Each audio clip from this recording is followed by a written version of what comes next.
My name is Reagan Harden, 38 years old, and I haven't spoken to my parents in 19 years. The last time I saw my father, Dr. Jonathan Carlisle, chair of the Oregon Medical Board, he told me I was throwing away 4 generations of healers for a man who fixes wires. My mother, Dr. Rebecca Carlisle, head of pediatrics at Portland Children's Hospital, handed me a garbage bag for my things and said, "You're not our daughter anymore." I was 19, 7 months pregnant, and the man who fixes wires was standing outside in November rain, holding an engagement ring he'd bought with 3 months of overtime. They didn't know that the man they dismissed would become the best father our daughter could ask for. And they certainly didn't know that 19 years later, a newspaper headline would force them to confront exactly what kind of healers they really were. This is that story. It was Thanksgiving 2006. 12 relatives around my parents' dining table in Portland Heights, the neighborhood where doctors and lawyers prove they've made it. Every single person at that table had doctor or esquire before their name. Except Tyler. He wasn't even supposed to be there. I'd told my parents we were just dating, but I was 7 months pregnant, and hiding it under oversized sweaters had stopped working around October. My mother noticed first. She always noticed everything. "Reagan," she said, voice cutting through dessert conversation like a scalpel through skin. "Stand up." I stood. The room went quiet. 12 pairs of eyes locked onto my stomach. My father set down his fork.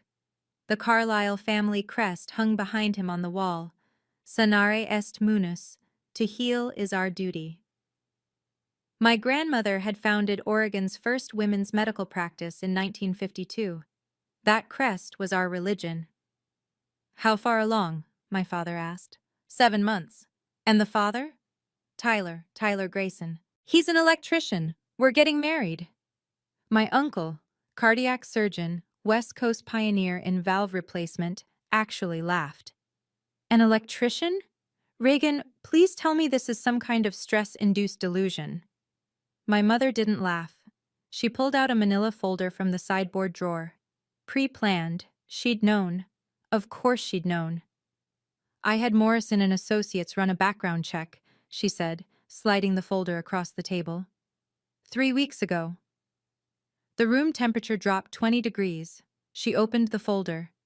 Tyler James Grayson, age 21, high school diploma, Portland Community College trade certificate. Father, Walter Kenneth Grayson, medical license revoked 1993, Oregon Medical Board case number 93-1847. Charged with illegally prescribing controlled substances to wealthy patients in exchange for money. Abandoned family 1995. Current whereabouts unknown. She looked up at me. "You want to tie our family name to a disgraced doctor's son? A high school graduate who works with his hands?" I should have defended him. I should have walked out right then. Instead, I said, "Tyler's mother worked 3 jobs after his father left. School cafeteria, night custodian, weekend catering. Tyler started working at 14 to help support her. He's nothing like Walter." My father stood. 6'2", silver hair, voice that could silence hospital board meetings. "Reagan, you're going to terminate the pregnancy. I'll schedule the procedure myself. Confidential. You'll take a gap year, then start at Oregon Health Sciences University as planned. This mistake doesn't have to define your life." "I'm keeping the baby." Silence. "Then you're not keeping this family." My mother gave me 1 hour. It was 9:47 p.m. when I checked my phone, right before they shut off my family plan. Mid-text to Tyler. November 14th, 2006. Portland autumn. 41 degrees. Rain. I packed 2 garbage bags. Clothes. Photo album. My laptop. The acceptance letter from OHSU. Full scholarship. Pre-med. Framed since April. I left on my desk. Let them take it down themselves. As I walked down the stairs, my mother was already removing my senior portrait from the hallway wall. 12 other family photos stayed up. Just mine came down.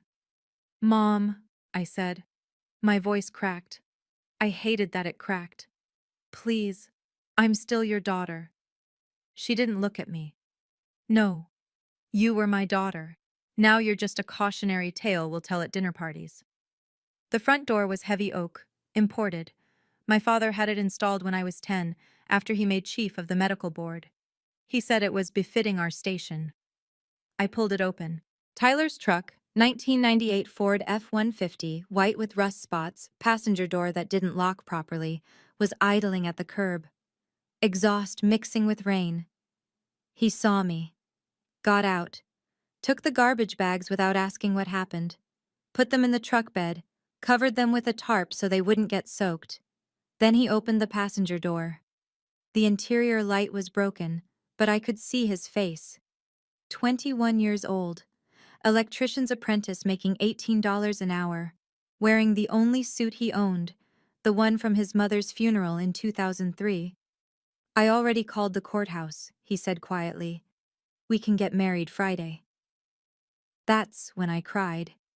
Not when the door closed behind me. When Tyler opened the truck door and offered me a future. I tried once, just once. July 18th, 2006, 11:34 p.m. 1 month before Emma was due. I was sitting in our apartment, 480 square feet, SE 82nd Avenue, $650 a month, and I wrote an email. Subject: Please, Mom, Dad, Emma is due August 12th. The ultrasound shows she's healthy. Tyler got promoted to journeyman electrician. We found a small apartment in East Side. I'm not asking you to forgive me. I'm asking you to meet your granddaughter. Just once. Please. Reagan. I sent it at 11:34 p.m. I know because I stared at the timestamp for 3 hours, waiting for a response. It came at 8:02 a.m. the next morning. Dr. and Dr. Carlisle have asked me to inform you that they have no granddaughter. Please do not contact this email again. Patricia Henderson, Executive Assistant. Not even from them, from their assistant. I printed both emails, put them in a file folder, labeled it Emma's Story when she asks why she has no grandparents. She asked when she was 7. I told her, some families are smaller than others, but ours has all the love it needs. She never asked again. November 17th, 2006, Multnomah County Courthouse, room 301. Friday afternoon. The fluorescent lights hummed like dying bees. We needed 2 witnesses. We didn't have 2 witnesses. An elderly woman was sitting in the hallway, waiting for her friend's divorce hearing to finish. Her name was Helen Wu, 73, retired teacher. She agreed to sign our marriage certificate. The second witness was a lawyer named Marcus Johnson, 31, killing time between clients. He had kind eyes. He said, "You two look like babies yourselves." Tyler said, "We're old enough to know what we want." The judge was efficient. Maybe she'd seen too many shotgun weddings to care. Do you, Tyler James Grayson, take Reagan Carlisle to be your lawfully wedded wife? I do. Do you, Reagan Carlisle, take Tyler James Grayson to be your lawfully wedded husband? I looked at him. 21 years old, suit from his mother's funeral. Tungsten carbide ring we'd ordered online for $47. I do. Burn. We signed the certificate. I wrote, Reagan Carlisle Harden. Kept my maiden name as my middle name. Tyler noticed but said nothing. Cost: $60 for the marriage license. We walked out married. No reception, no family. No photos except the Polaroid Helen Wu insisted on taking with her camera. She mailed it to us 3 days later with a note. You'll want this someday, trust me. Helen. That photo is framed in our kitchen now. Tyler's hand on my 7-month belly. Both of us smiling like we'd just won something. We had. Emma Louise Grayson was born August 12, 2006. 7 pounds, 3 ounces. I remember the weight because my parents would have wanted to know. I almost called my mother from the hospital. Tyler saw me staring at my phone. Don't, he said gently. She didn't earn this. He was right. Our apartment was 480 square feet, 1 bedroom. We gave it to Emma. Tyler and I slept on a futon in the living room for 2 years. 90% of Emma's things came secondhand. Goodwill, Craigslist. The Facebook marketplace didn't exist yet, but if it had, we would have lived on it. Tyler worked 7 a.m. to 4 p.m. as an electrician, then 6 p.m. to 10 p.m., taking Craigslist handyman gigs, fixing ceiling fans, installing outlets, rewiring old houses where the owners couldn't afford a licensed contractor. I took medical coding classes online through Portland Community College, $800 per term.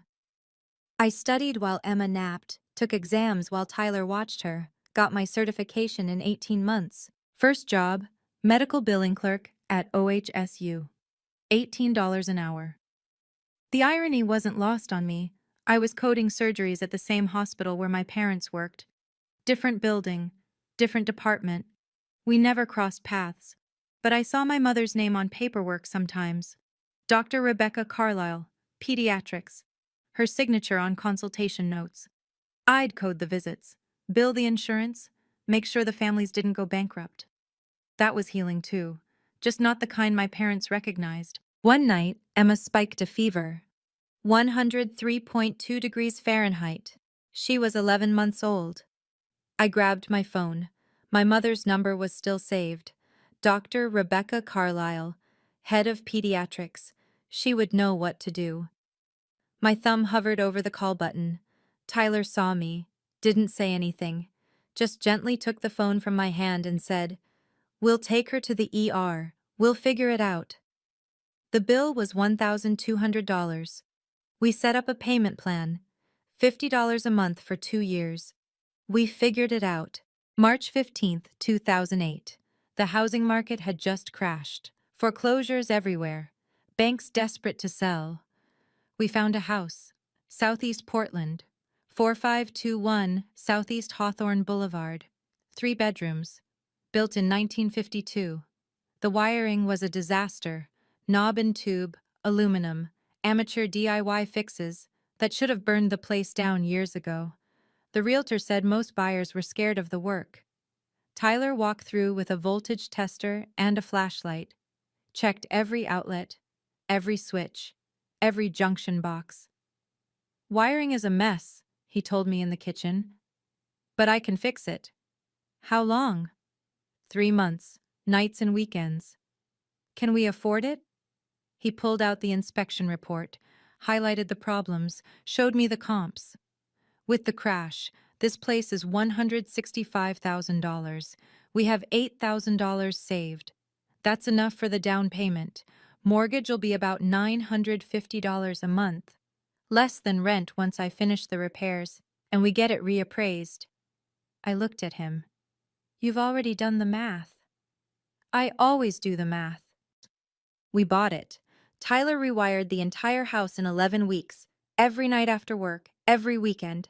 Emma, 18 months old, would sit in her pack and play, watching her dad pull wire through walls. Her first full sentence wasn't "I love you," it was "Daddy fix light." Close enough. We painted Emma's room yellow, her favorite color. Tyler installed a ceiling fan with a star pattern light that made constellations on her walls at night. The day we moved in, Tyler was rewiring the kitchen. He pulled off an old outlet cover, and a piece of newspaper fell out, stuffed in the wall as insulation, common in old houses. He unfolded it. The Oregonian, March 17th, 1993. Doctor loses license in prescription scandal. Oregon Medical Board revokes Dr. Walter Grayson's credentials after investigation into illegal controlled substance distribution. His father's name. Front page, local section. I was in the living room, unpacking boxes. I heard Tyler go outside, smelled smoke a few minutes later. When I came out, he was standing by the burn barrel we'd been using for construction debris. The newspaper was ash. "Found some old trash in the walls," was all he said. I didn't push. Emma started kindergarten at Bridal Mile Elementary in fall 2011. First day of school, Tyler showed up in his work truck and rewired the school's main electrical panel. Volunteer work, no charge. The principal tried to pay him. He refused. "My daughter goes here," he said.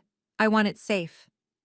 5th grade, 2015, Science Fair. Emma's project, How Electricity Works, from Power Plant to Light Bulb. Tyler helped her build a model circuit with LEDs and a 9-volt battery. She won first place. The judge asked her, "Did your parents help you?" Emma said, "My dad's an electrician. He taught me everything." The judge smiled. "What do your parents do?" "My dad fixes electricity. My mom fixes hospital bills so people don't go broke. They both help people." We got the blue ribbon, framed it. It's still on her wall. Middle school, 2018. Emma came home one day, quiet. Wouldn't talk during dinner. Finally, after Tyler went to check the mail, she said, "Mom, why don't I have grandparents?" I'd been preparing for this question for 12 years. "Some families are smaller than others," I said carefully. "My parents and we disagreed about something important a long time ago. They made a choice. So did I. And now we don't talk." "What did you disagree about?" "They didn't think your dad was good enough. I thought he was perfect." She thought about that. "Were they right? What do you think?" She looked at the kitchen. Tyler had just installed under-cabinet lighting that week, LED strips he'd gotten at cost through a supplier friend. The whole room glowed warm. "I think they were wrong," Emma said. "Me too." She never asked about them again. High school. Lincoln High, Portland. Emma graduated June 2024. GPA 4.0 unweighted. SAT 1520. Not perfect, but excellent. College acceptances: Oregon State, full ride; Portland State, University of Oregon. She chose Oregon State, pre-med. "Why pre-med?" I asked her. "You know you don't have to prove anything, right? You don't have to become a doctor just because—" "Mom," she interrupted, "I want to be a doctor because you and Dad showed me that helping people isn't about prestige. It's about showing up. You code surgeries. Dad rewires homes. I want to heal people. That's it." She paused. "And maybe I want to prove that you can become a doctor without a medical dynasty behind you. That it's about what you do, not who you're related to." Tyler, leaning in the doorway. "You're already ahead of most med students, kid. You know what real work looks like." I spent 15 years in medical administration. Never became a doctor. But I worked in the system. 2008 to 2012. Medical billing clerk. OHSU. $18 per hour. Same hospital where my parents worked. Different building. I saw my mother once, across the cafeteria. She didn't see me, or pretended not to. 2012 to 2016. Medical coding supervisor, Providence, Portland. $32 per hour. Managed a team of 8. We coded everything. ER visits, surgeries, transplants. I got good at it, really good. 2016 to 2020. Hospital Operations Coordinator, Legacy Emmanuel. $55,000 per year. Salary, not hourly. Benefits, retirement matching. 2020 to 2024. Revenue Cycle Director, Salem Hospital. $78,000 per year. I moved us out of Portland's immediate orbit. Salem was 45 miles south. Far enough that I wouldn't accidentally run into my parents at Whole Foods. I got my certifications: CPC, Certified Professional Coder; CHAA, Certified Healthcare Access Associate. Framed them, hung them in my office. Tyler used to joke, "You've got more letters after your name than some of those doctors you work with." "Not the ones that matter," I'd say. "The ones that matter are on the paychecks," he'd reply. "You're keeping people from going bankrupt. That's healing." September 2019. The Oregonian ran a profile piece. Dr. Rebecca Carlisle, honored for 30 years of pediatric service. There was a photo. My mother, 60 years old, accepting an award from the Oregon Medical Association. Smiling, surrounded by colleagues. The article mentioned her dedication to family-centered care. I read it in my office. Printer paper copy someone had left in the break room. I don't know why I picked it up. I lasted 3 paragraphs before I had to stop. Tyler found me in the bathroom at home that night. I'd crumpled the article in my hand. He didn't ask, just held me. Let me cry. Threw the article away when I was done. We never talked about it. Tyler filed the paperwork. Grayson Electric, LLC, Oregon, CCB license number 237891. It started small, just Tyler. Then he hired an apprentice, kid named Danny, 19, reminded me of Tyler at that age. Then another, then a third. By 2024, Grayson Electric was Tyler plus 3 apprentices. 2 white Ford Transit vans with Grayson Electric in blue letters. Office in our spare bedroom. Revenue, about $180,000 a year. Not Fortune 500. But stable, honest. Tyler's specialty. Residential rewiring. Solar panel installation. The kind of work that kept families safe. His philosophy. Do it right, not fast. Treat every home like it's your own. First big job. Rewiring a historic home in Ladd's Addition. Built 1909. Gorgeous craftsman. Original knob and tube wiring. The owners, retired teachers, had been quoted $65,000 by another contractor. Tyler bid $45,000. They almost didn't believe him. "You're leaving $20,000 on the table," the husband said. Tyler shrugged. "I'm leaving you with safe wiring and money for your grandkids' college fund. That's worth more." They hired him. Took 6 weeks. When he finished, they cried. Said he'd saved their home. Word spread. Grayson Electric's reputation. Honest, fair, excellent work. Tyler never advertised. Didn't need to. Portland's a small town when you do good work. Summer 2023. Emma worked for her dad. Assistant, $15 an hour. She learned basic electrical, how to strip wire, read a circuit diagram, test voltage. Tyler taught her the same way he'd taught his apprentices, patiently, carefully, with respect for the danger. "Electricity doesn't care about your intentions," he told her.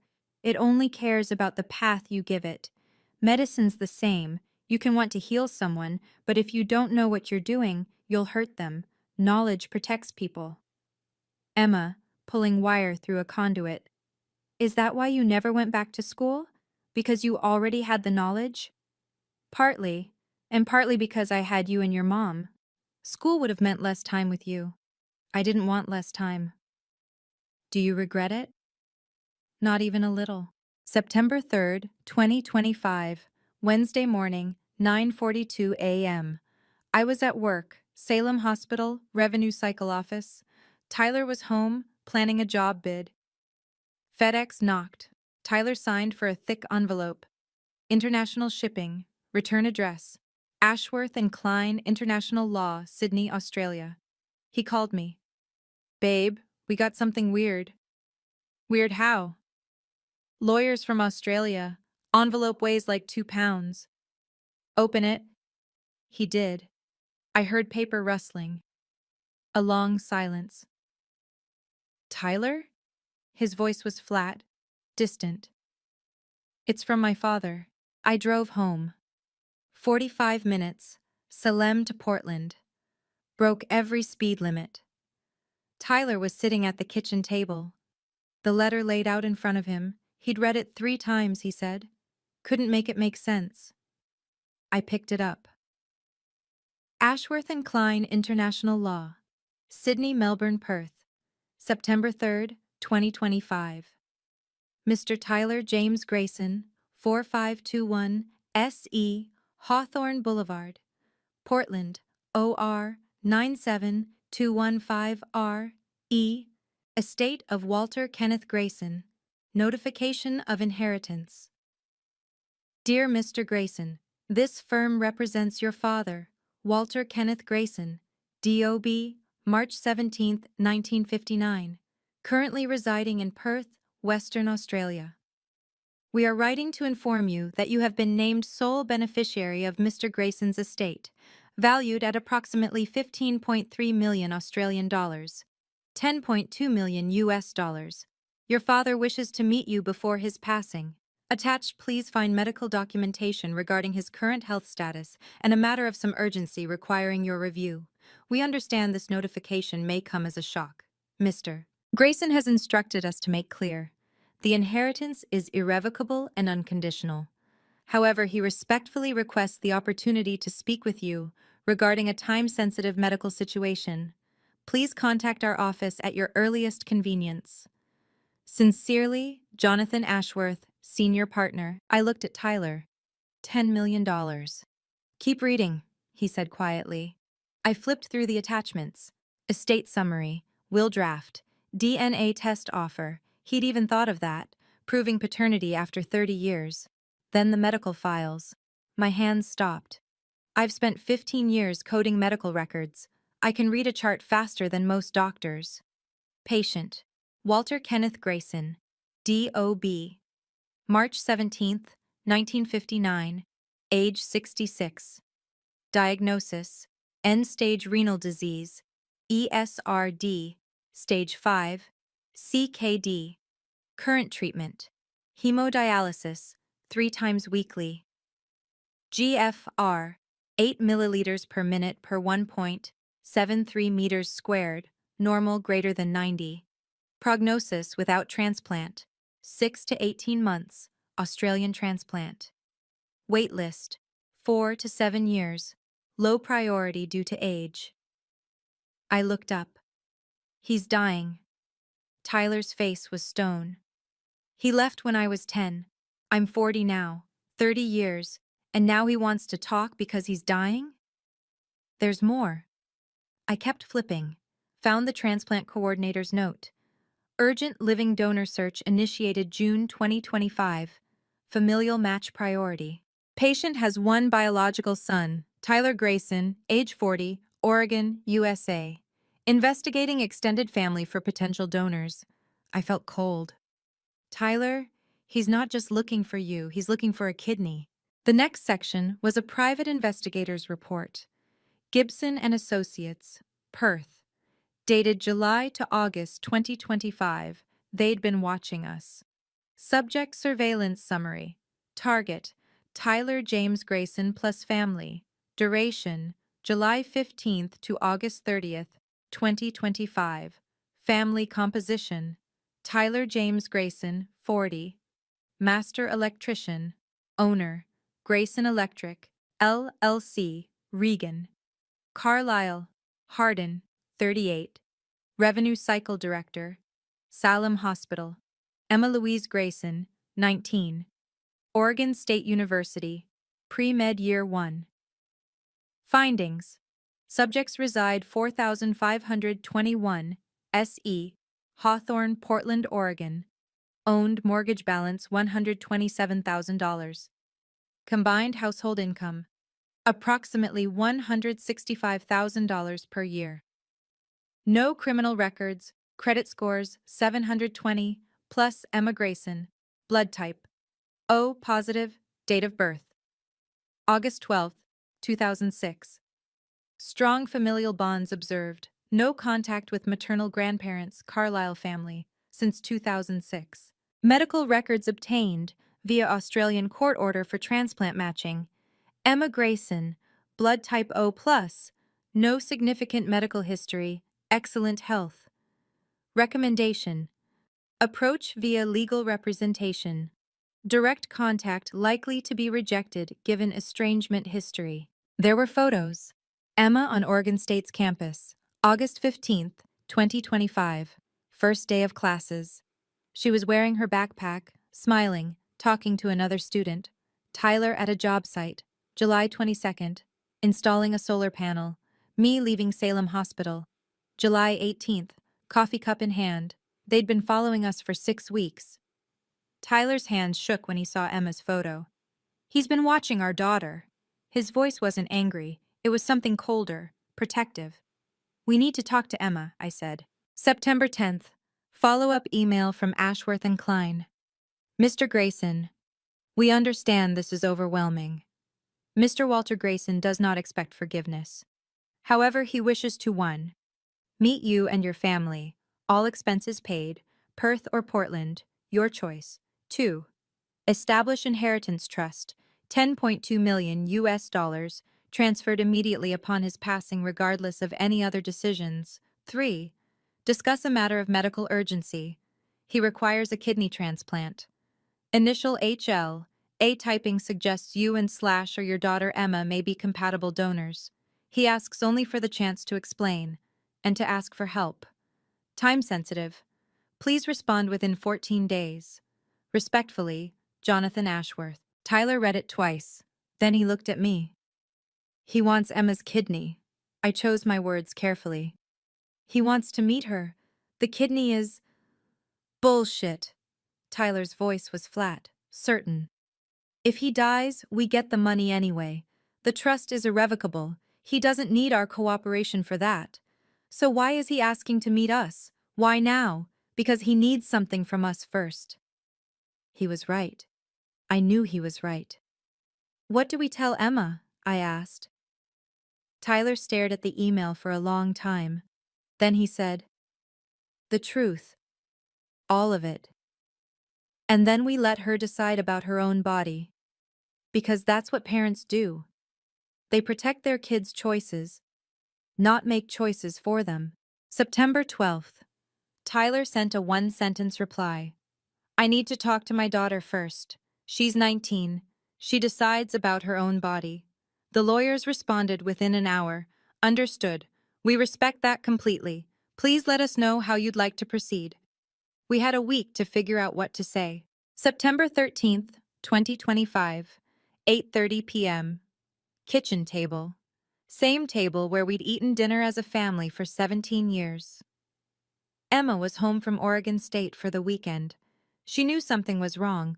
We'd asked her to come home midweek, unusual. Tyler had printed everything. The lawyer's letter, the medical files, the PI report. He spread it all out like evidence. Emma, he started, you need to know something about my father. I haven't talked about him much because there wasn't anything good to say. Emma's face was calm, analytical. I know he left you when you were a kid. Mom told me when I was 14. I'd told her the basics. Abandoned family. Hasn't been in contact. Tyler doesn't talk about him. Tyler nodded. He's dying, kidney failure. And he's rich. Built some kind of pharmaceutical company in Australia. He wants to meet us. Emma waited. She knew there was more. And, I said quietly, he needs a kidney transplant. He's been on dialysis since June. The Australian wait list is 4 to 7 years. At his age, he won't survive that long. Emma's eyes sharpened, pre-med brain activating. So he's looking for a living donor, family match. Yes. And you think I might be compatible? Tyler handed her the PI report. He hired investigators. They got your blood type, medical history, without asking. Emma read the surveillance summary. Her jaw tightened when she saw the photos. He's been following me? For 6 weeks, I said, before contacting us. She set the papers down. Her voice was measured, clinical. What's his HLA type? Tyler blinked. His what? Human leukocyte antigen. For transplant matching, you need compatible blood type plus compatible tissue antigens. Did his lawyer send that information? I found the medical file, handed it to her. Emma read it like a doctor reviewing a chart. 90 seconds of silence. He's O positive. I'm O positive. That's compatible. But blood type alone isn't enough. We'd need HLA typing to know if I'm actually a match. She looked up at us. You want to know what I think? Always, I said. I think, Emma said slowly, I want to get tested. Not because I'll donate, but because I want to know if I can. Information is power, right? And if I'm going to make a decision, I want it to be based on facts, not assumptions. Tyler's voice was careful. And if you are a match? Then I'll decide. But I need the data first. That's my daughter. 19 years old and already thinking like a scientist. I was terrified and proud in equal measure. September 15th. Oregon Health and Science University, Center for Health and Healing, 10th floor, Transplant Evaluation Clinic. Emma insisted on going alone to the first appointment. I'm an adult, I can handle a blood draw. But I went anyway, sat in the waiting room. Tyler took the morning off work, sat next to me. The transplant coordinator was a woman named Jennifer Walsh. RN, maybe 45, kind eyes, efficient manner. She called Emma back. 20 minutes later, Emma emerged with a bandage in the crook of her elbow. Phase 1 complete, Emma said. Blood typing confirmation, basic metabolic panel, pregnancy test. Pregnancy test? Tyler's voice went up half an octave. Emma rolled her eyes. Required for all female donors, Dad. Relax. It's negative. Jennifer Walsh appeared with a clipboard. Emma, we'll have preliminary results in a few days. If your blood work looks good, we'll move to HLA typing. That takes about a week, then cross-match testing. The whole evaluation process usually takes 2 to 4 months, but given the urgency of Mr. Grayson's condition, we can expedite. How expedited? I asked. 6 to 8 weeks for full clearance. We still need psych evaluation, independent donor advocate meetings, and ethics committee review. Emma nodded like this was a normal Tuesday. When will I know if I'm a compatible match? HLA results should be back by September 25th. We'll call you. September 25th, 3:17 p.m. I was in a budget meeting when my phone buzzed. Emma, HLA results are in.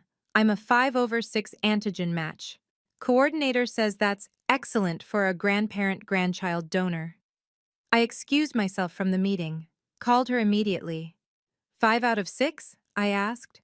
HLAA, 2 out of 2. HLAB, 2 out of 2. HLAD-R, 1 out of 2. Overall, 5 out of 6 antigens match. That's really good, Mom. Like, statistically, that's better than most unrelated donors. Her voice was steady, factual, but I could hear something underneath. Uncertainty. How do you feel? I asked.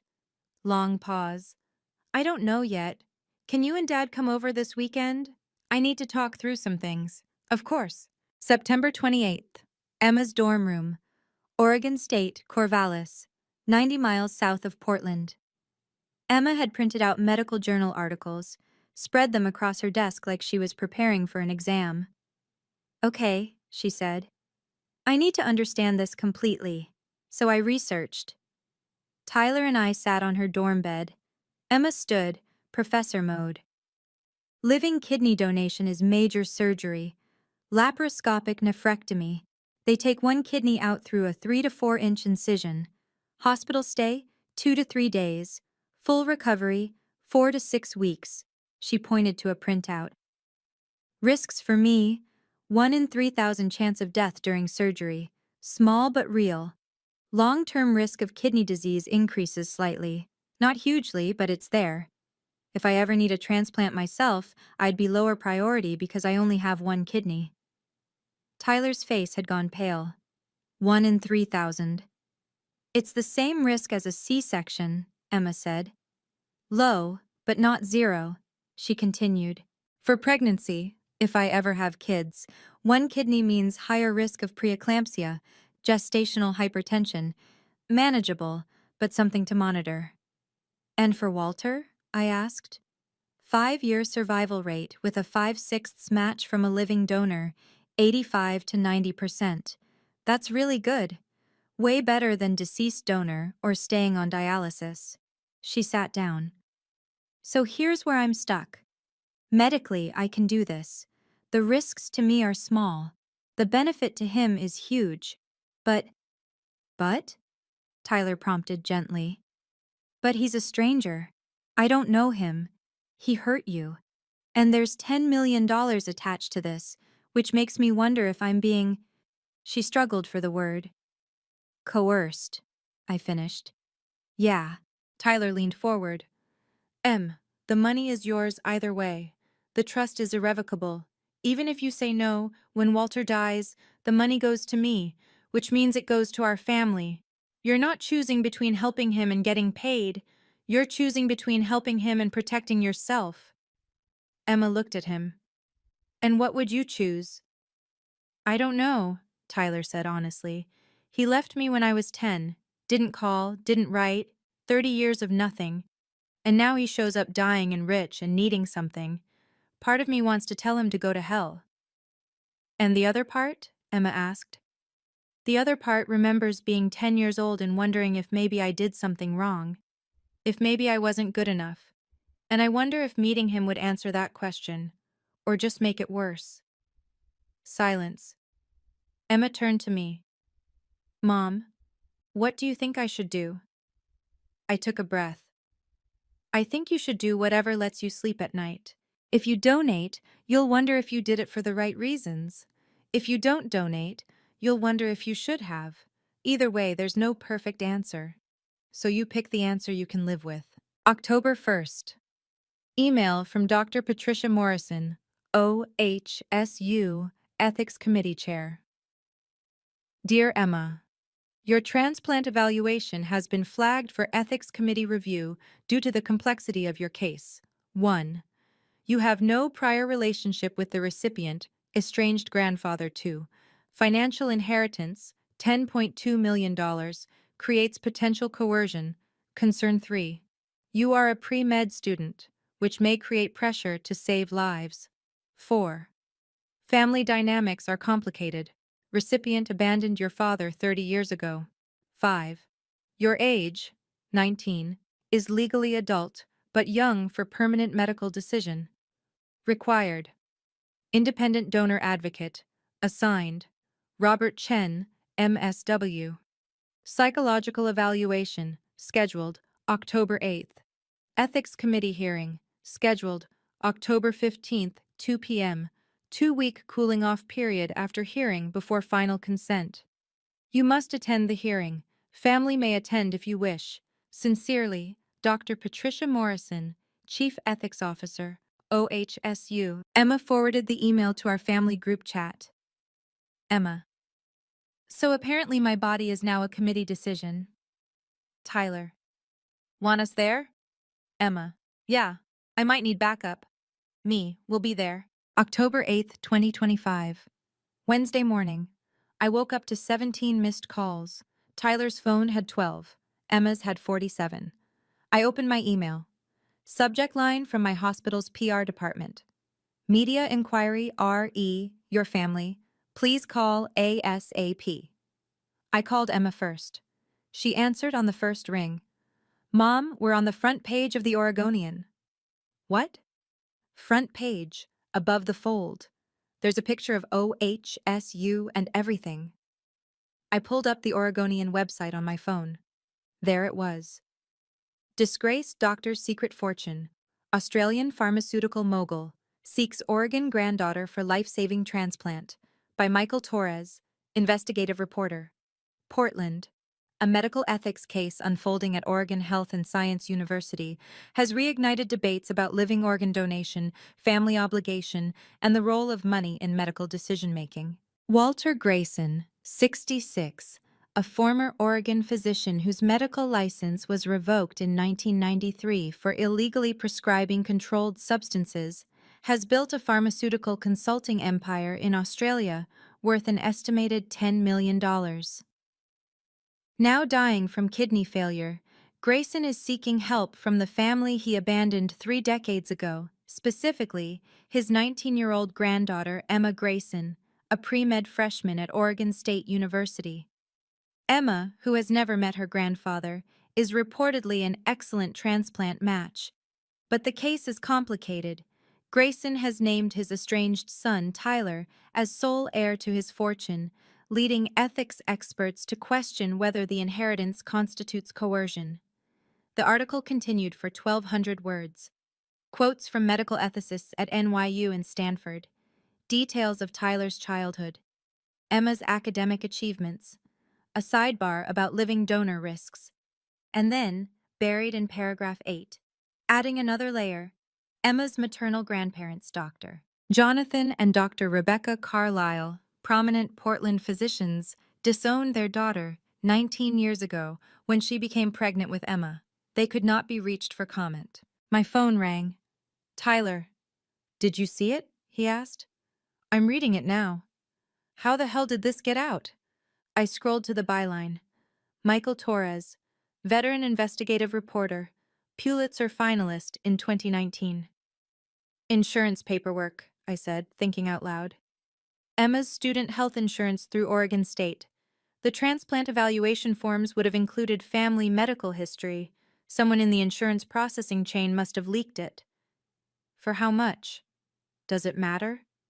Tyler was quiet. Then, Emma's getting harassed. Her Instagram blew up overnight. 15,000 follower requests. Her roommate said someone from a local TV station showed up at their dorm. Where is she now? Driving home. She's skipping classes today. I told her to come here, lock the doors, turn off her phone. I'm leaving work now. I made calls. Hospital compliance. OHSU patient advocacy. Oregon State Student Services. Piece together what happened. September 28th. Emma filled out insurance verification form for OHSU transplant evaluation. Standard form. Included question. Family medical history. Any immediate relatives with current serious medical conditions? Emma wrote, grandfather, paternal, end-stage renal disease, currently on dialysis, Australia. The form went to Pacific Source Insurance, Oregon State's student health plan. They process thousands of forms a month. Most are handled by contract workers, not employees. One of those workers, we never got a name, saw the form. Googled Walter Grayson Australia kidney. Found business articles about his pharmaceutical consulting fortune. Sold the information to a journalist for $500. Not technically a HIPAA violation. Emma's form wasn't Walter's medical record, just a mention of his condition, gray area, legal barely. But legal doesn't mean right. By noon, the article had 2.3 million online views. Reddit's r/Portland exploded. Top comment, 18,000 upvotes. If my rich grandpa abandoned my dad, I wouldn't give him a Kleenex, let alone a kidney. Reply, 12,000 upvotes. But he's dying. She has 2 kidneys. She's pre-med. Isn't saving lives what doctors do? Reply to reply, 15,000 upvotes. She's 19 and there's $10 million involved. This is coercion. Period. Twitter was worse.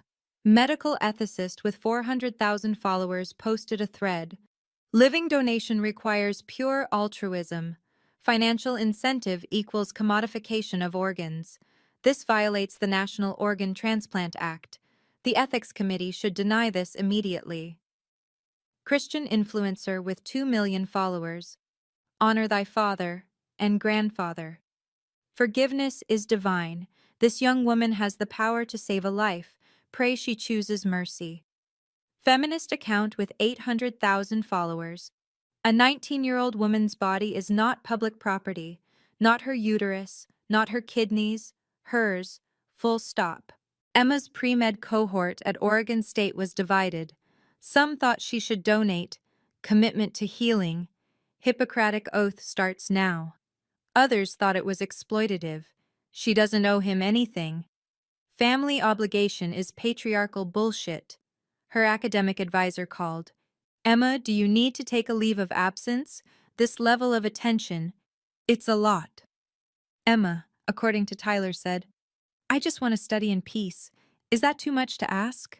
Apparently, yes. October 9th, 2025, 6:15 p.m. I was home. Tyler was making dinner. Emma was in her old room, door closed, trying to ignore the world. Doorbell rang. I opened it. My mother stood on the porch, holding a copy of the Oregonian, rain dripping off her umbrella.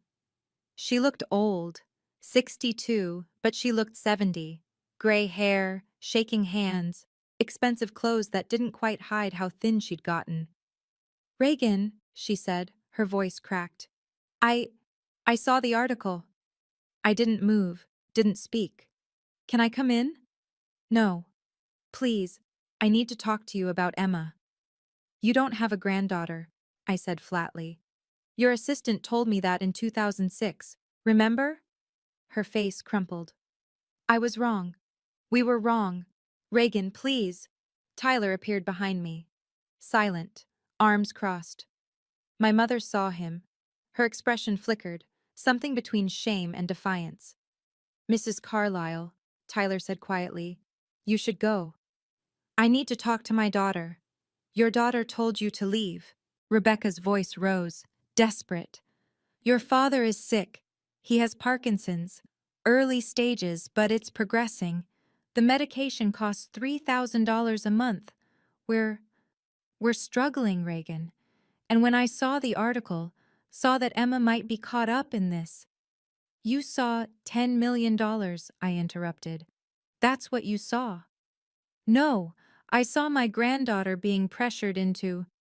You don't get to protect her now. You had 19 years, 19 birthdays, 19 Christmases, 19 first days of school. You weren't there. You chose not to be there. I'm trying to make amends. I laughed. Actually laughed.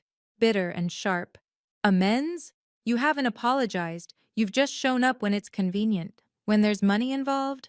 When you can play the concerned grandmother for an audience. Tyler's voice cut through.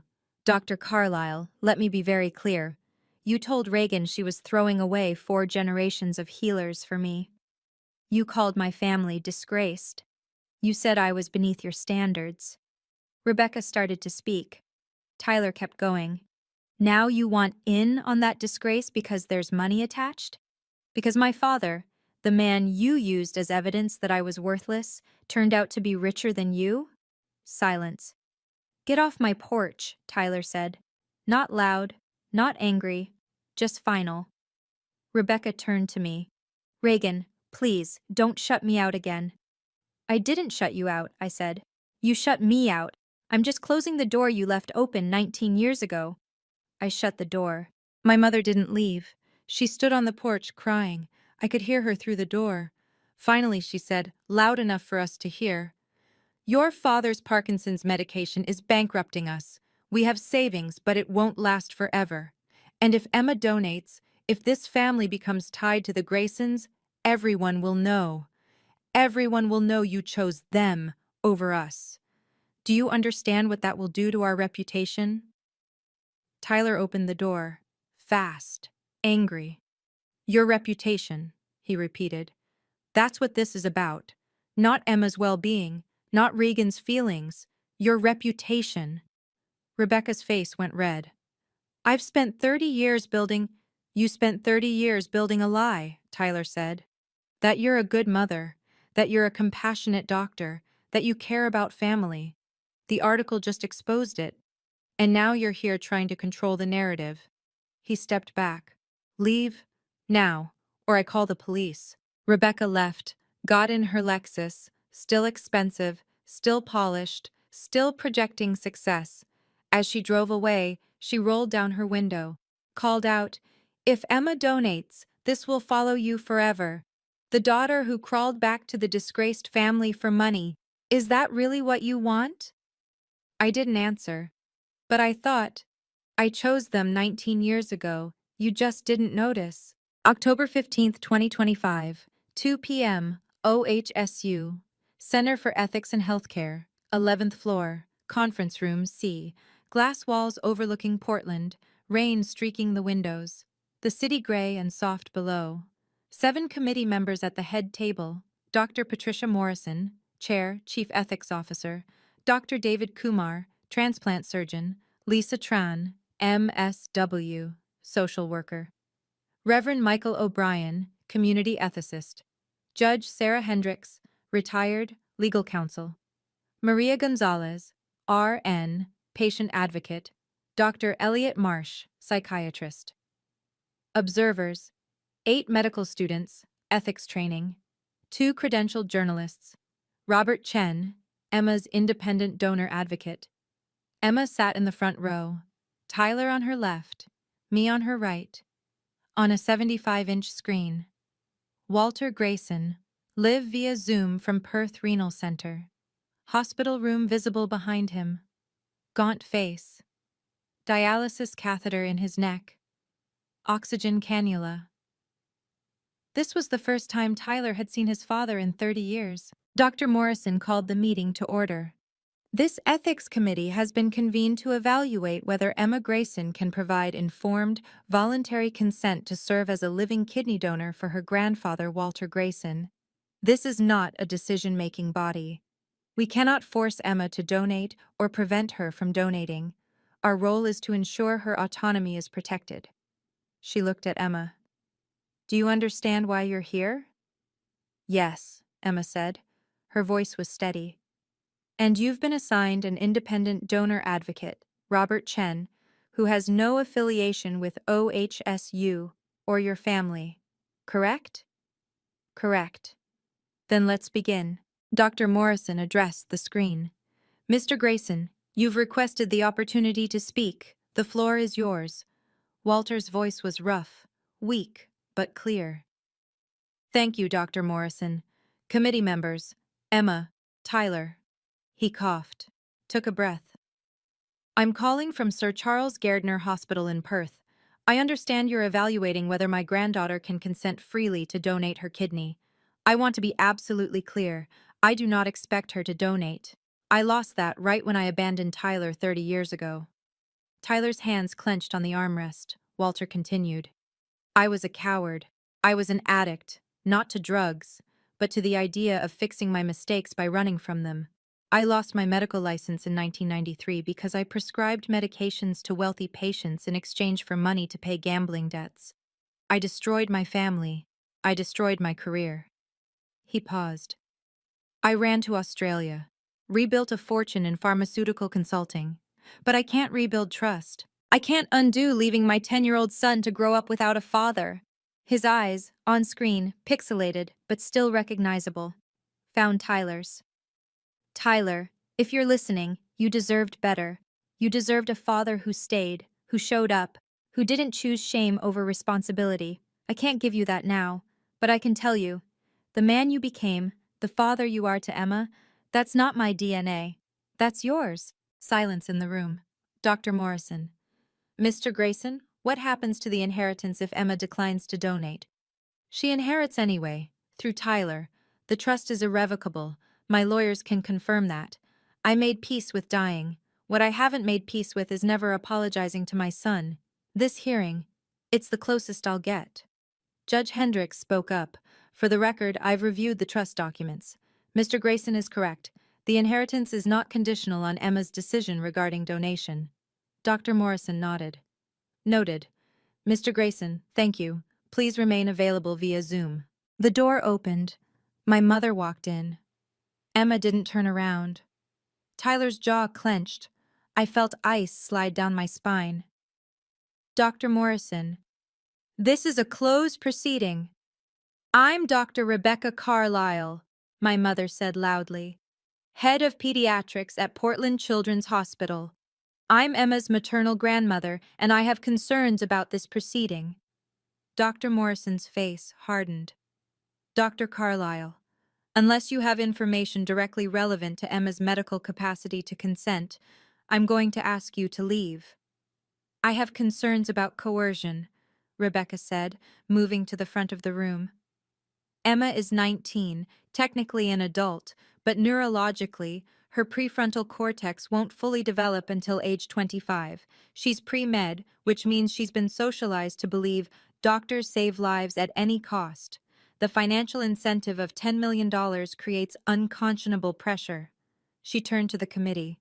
And frankly, the medical community should not be endorsing a system where estranged family members can essentially buy organs through inheritance structures. Don't know what else to call you. You don't know what else to call you. You haven't been my grandmother for 19 years. You don't get to be my grandmother now because there's money or press involved. Rebecca's mouth opened. Emma kept going. You want to talk about medical socialization? I'm pre-med because my mom showed me you can work in medicine without being cruel. She codes surgeries so patients don't go bankrupt. That's healing too.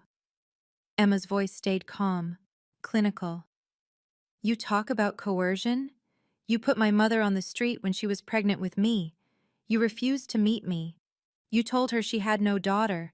The only pressure I feel is from people who think they own my choices. People like you. The room was silent.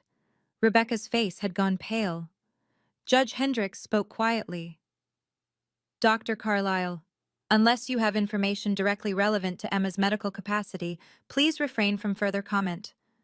Rebecca sat down in the back row, didn't speak again. Dr. Elliot Marsh opened a folder.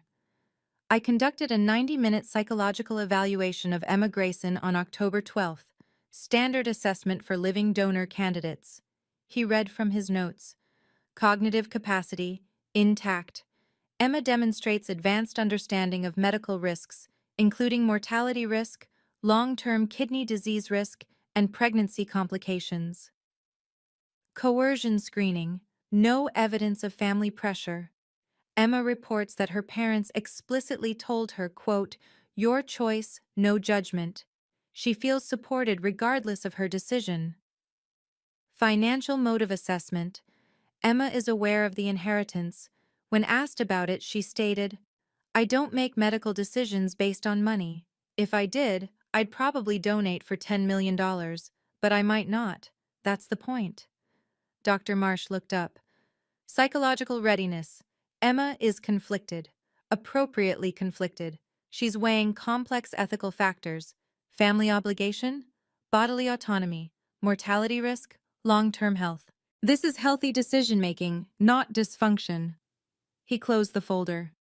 My clinical opinion: Emma Grayson has full capacity to consent or refuse donation. She does not require additional counseling unless she requests it. Dr. Morrison turned to Emma. Emma, you've heard testimony from your grandfather, your grandmother, and Dr. Marsh's evaluation. This committee's role is not to tell you what to decide. It's to ensure you're free to decide. Do you feel free to make this choice? Emma took a breath. I feel observed, but free? I'll feel free when everyone gets out of my business and lets me make a decision without turning it into a national ethics debate. Scattered laughter from the medical students. Dr. Morrison smiled slightly. Understood. Emma, before we conclude, do you have anything you'd like to say? Actually, Emma said, yes. I raised my hand. Dr. Morrison, may I speak? She looked surprised.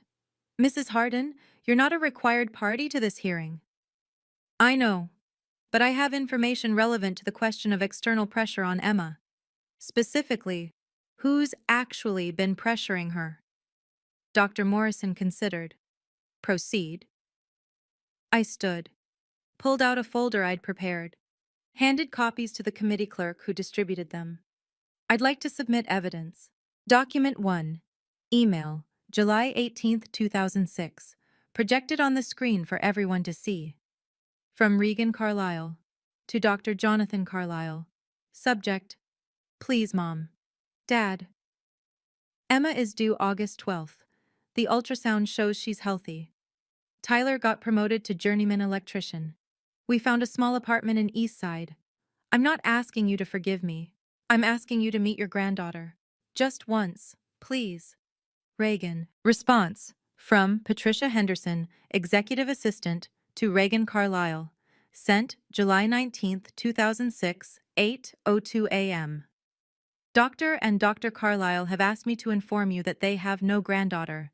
Please do not contact this email again. Silence in the room. I continued. My parents had no contact with Emma for 19 years.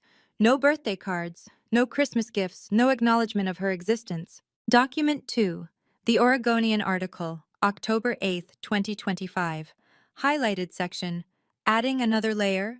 Emma's maternal grandparents, Dr. Jonathan and Dr. Rebecca Carlisle, prominent Portland physicians, could not be reached for comment. They had no comment, I said, until they saw the words $10 million trust. Document 3. Text message screenshot, October 9, 2025. From Rebecca Carlisle to Reagan Harden. Sent 7:42 p.m. We should discuss Emma's decision as a family. Your father and I have medical expertise that could guide her. From Reagan Harden. To Rebecca Carlisle. Sent 7:45 p.m. You're not family. You made that clear 19 years ago. Document 4. Medical record. November 2006. Emergency room visit. Legacy Emmanuel Hospital. Patient: Regan Carlisle, 19F, 7 months pregnant. Chief complaint: abdominal cramping, stress-induced, social history. Recently displaced from family home. Living in vehicle. No family support.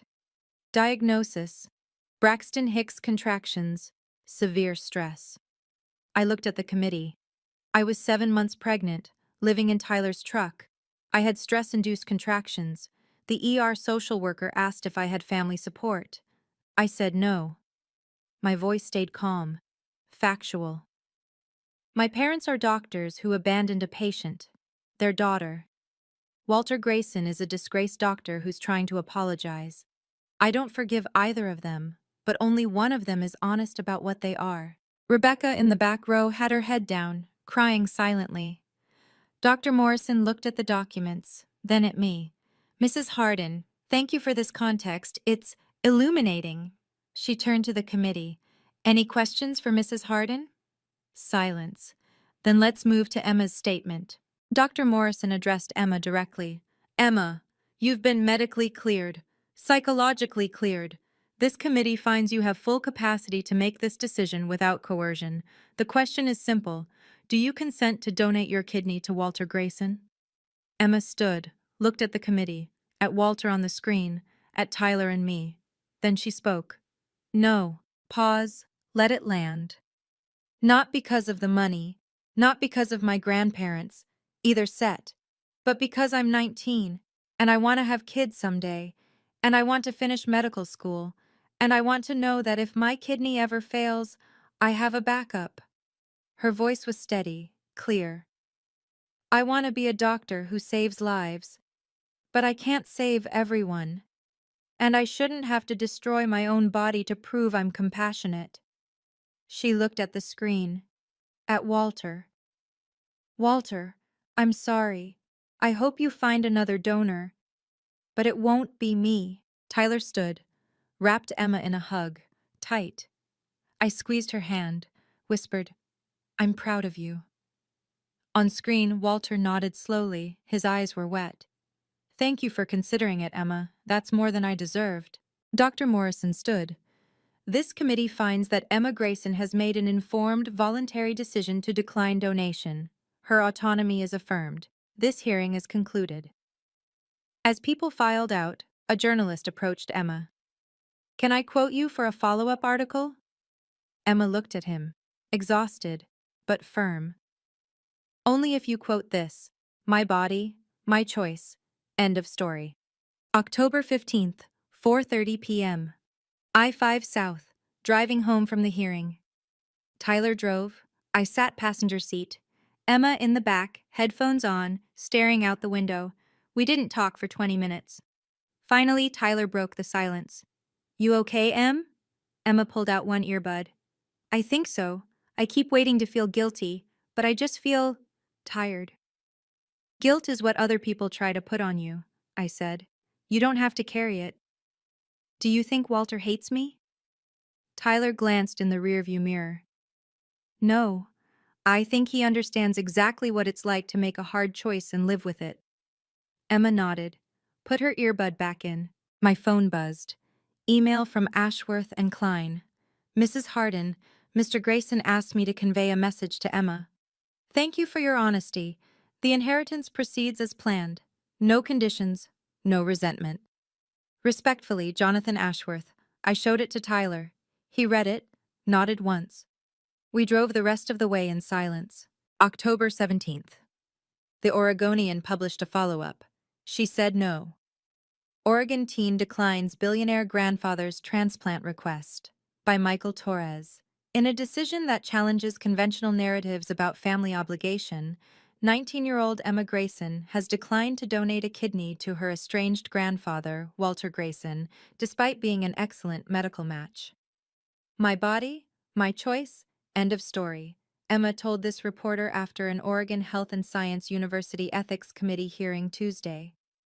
The decision, while surprising to some, was praised by medical ethicists as a powerful assertion of bodily autonomy. The article was fair. Balanced. Included quotes from the ethics committee affirming Emma's capacity. Mentioned Rebecca's disruption and my receipts. Views 1.8 million. Less than the first article, but more shares. Public reaction shifted. Reddit comment 45,000 upvotes. She's 19 and just taught the medical establishment that no is a complete sentence. That's more impressive than any kidney donation. Bioethics professor, Twitter thread, 200,000 likes. Emma Grayson's case will be taught in medical ethics classes for decades. Bodily autonomy isn't conditional on wealth, family ties, or public opinion. She understood that at 19. Most people never do. Feminist Journal. Radical Self-Preservation. What Emma Grayson taught us about women's bodies and medical autonomy. Emma posted once on Instagram. First post in 2 weeks. I'm not a headline, I'm a student. Please let me study in peace. Comments were overwhelmingly supportive. She turned off her phone after that, went back to Oregon State, caught up on the classes she'd missed. Midterm exams, straight A's. October 20th.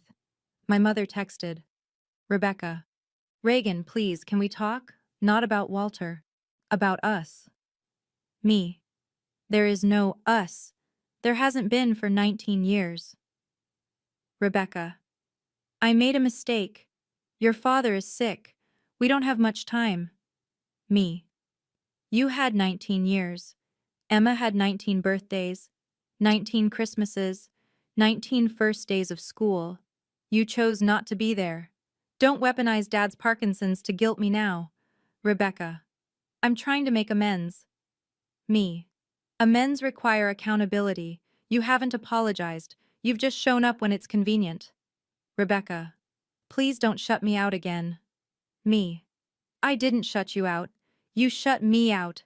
I'm just closing the door you left open. I blocked her number, blocked her email, blocked her on every platform I could think of. Tyler did the same. Emma kept her unblocked. In case of emergency, she said. But muted. No notifications. Emma asked me later, do you think you'll ever talk to them again? I thought about it. I don't know, but I know I don't owe them forgiveness just because they finally realized what they lost.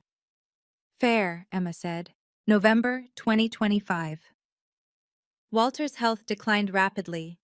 The lawyers kept us updated. Professional, distant, respectful of our boundaries. December 15th. Email from Ashworth and Klein. Tyler, Mr. Grayson's prognosis is now weeks, not months. He remains on the Australian transplant waitlist, but given his deteriorating condition, a match is unlikely in time. He asked me to convey, thank you for listening, that's all I needed. We will notify you of any changes. December 28th. Another email. Tyler, Mr. Grayson is dictating this message as his hands are no longer steady enough to type. Attached was a voice memo, converted to text. Tyler, I don't have long. I want you to know. Emma made the right choice.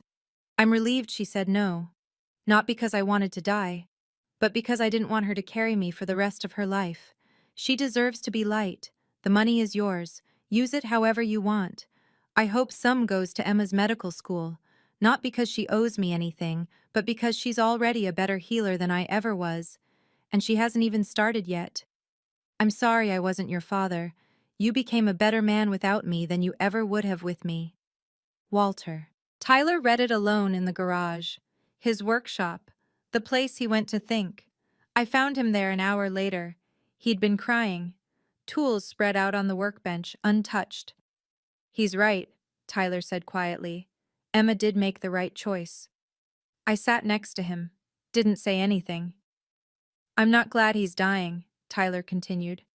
But I'm glad she said no, because she chose herself. And that's what I've been trying to teach her since she was born, that she matters, that she's enough, that she doesn't have to sacrifice herself to prove her worth. He wiped his eyes. She learned it. That's all I ever wanted. January 15th, 2026. Walter Kenneth Grayson died in Perth. Age 66. Cause of death. Complications from end-stage renal disease. The lawyers notified us via email. Professional. Brief. No dramatics. January 20th, 2026. Inheritance processed. 10.2 million US dollars transferred to Tyler James Grayson. No conditions, no challenges. The trust included a note. This is not payment. This is apology. February 2026. We sat at the kitchen table, same table where we'd had the first conversation about Walter. Tyler spread out financial documents, estate summary, bank statements, investment accounts. We need to decide what to do with this, he said. I looked at him. It's your inheritance, your choice. It's our family, Tyler said.